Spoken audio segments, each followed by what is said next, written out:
I'm Rudy Kistler, and this is One Approach to Painting. Today I'm going to be using an achromatic palette to paint this glass of water.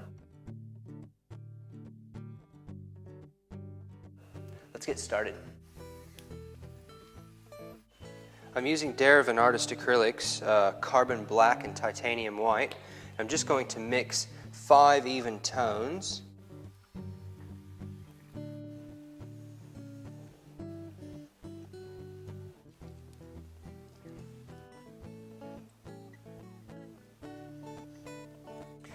Now the first thing I'm going to do is to prime my board. I've got a wooden panel that I've cut, and I'm just going to prepare it with the mid-tone, tone 3, just to get rid of the wood surface. This is going to seal the surface, and it's also going to give us a tone to work with. Now because brush strokes pick up the light, which is generally coming from above, I also like to pull the brush strokes in different directions. That way there's an array of reflection on the painting and not just coming from one direction. Okay, here we go. So to begin with, I'm going to start by painting the background, which is the largest area, and I'll start with my darkest tone, which is the tone of the background itself.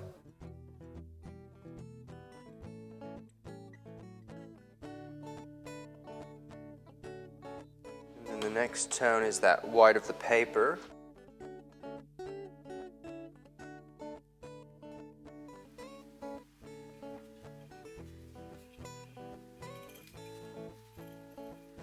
I can paint the last tone, which is the tone of the paper, and I reckon that's the 4th tone. And then we'll have our background painted in. Now this tone is very similar to the 3rd tone that I primed the board with, so we're not really able to see it very well. But also this is just me making a mental note of where I want things in the composition. So there's a slight dark edge around the glass, I'm noticing, and I might just use my darkest tone to draw the shape of the glass, and then I can fill it in again.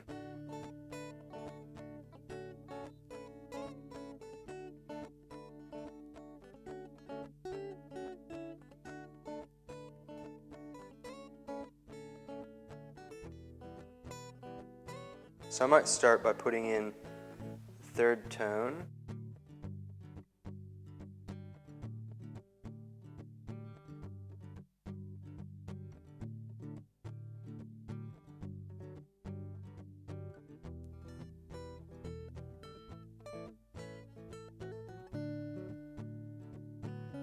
Start up the top, clean my brush, and then just dry brush down to get that gradient. And I might just cut in now and redraw the glass.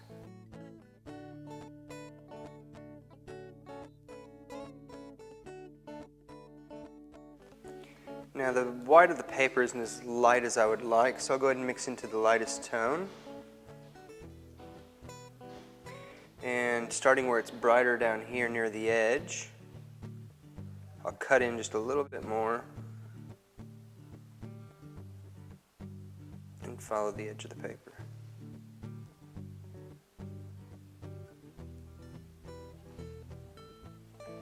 And again, we can clean our brush and dry brush that out to a gradient.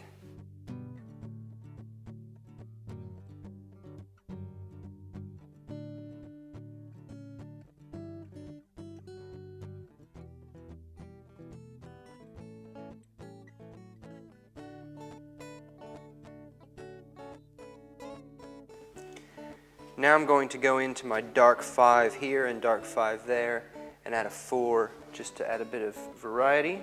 So now we're just adding tones within tones to enrich that sense of the transparency of the glass.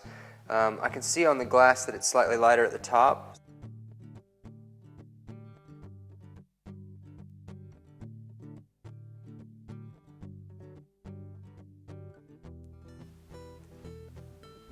There's the light coming through the thickest part of the glass, which is bending in all kinds of lines and different directions, but it's good not to be too specific, but just to get a feel for the basic shape of the light.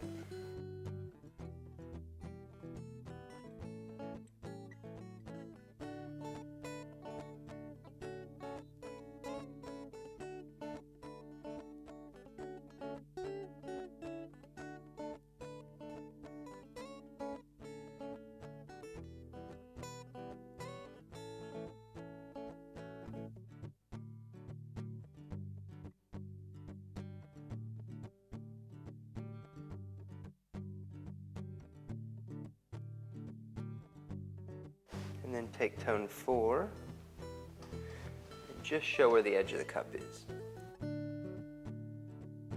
The light's basically coming from the right-hand side, and we can see that it's casting a shadow here.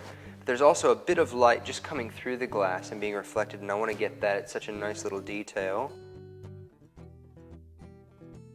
We don't need to do all of the details in the glass, but one or two really makes a big difference in adding a little bit of personality to the picture. Just that reflection on the paper. This is a bit thick and opaque, so I might actually just rub a little bit of that off. It's just supposed to be the feeling of light on paper, not necessarily paint on paper.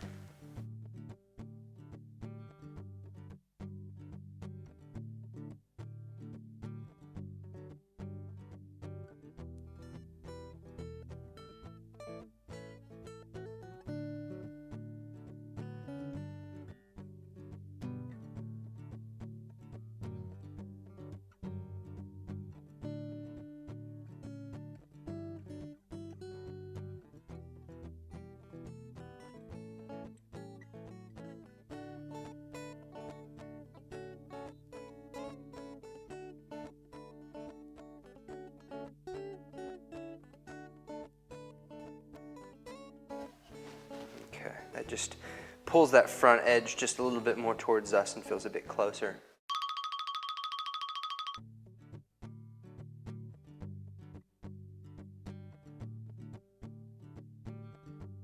Now I'm going to add the final highlights with pure white, just to show what happens when you add a couple of dots of pure white to get the highlights to come out. This is when the magic happens.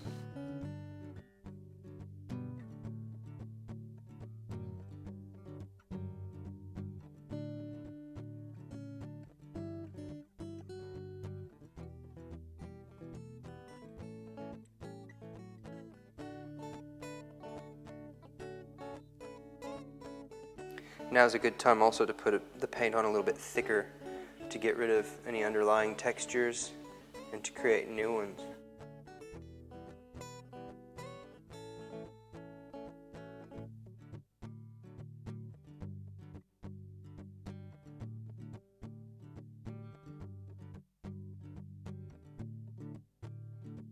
This all still seems a bit dark, so I might mix in a bit of the lightest tone in the middle.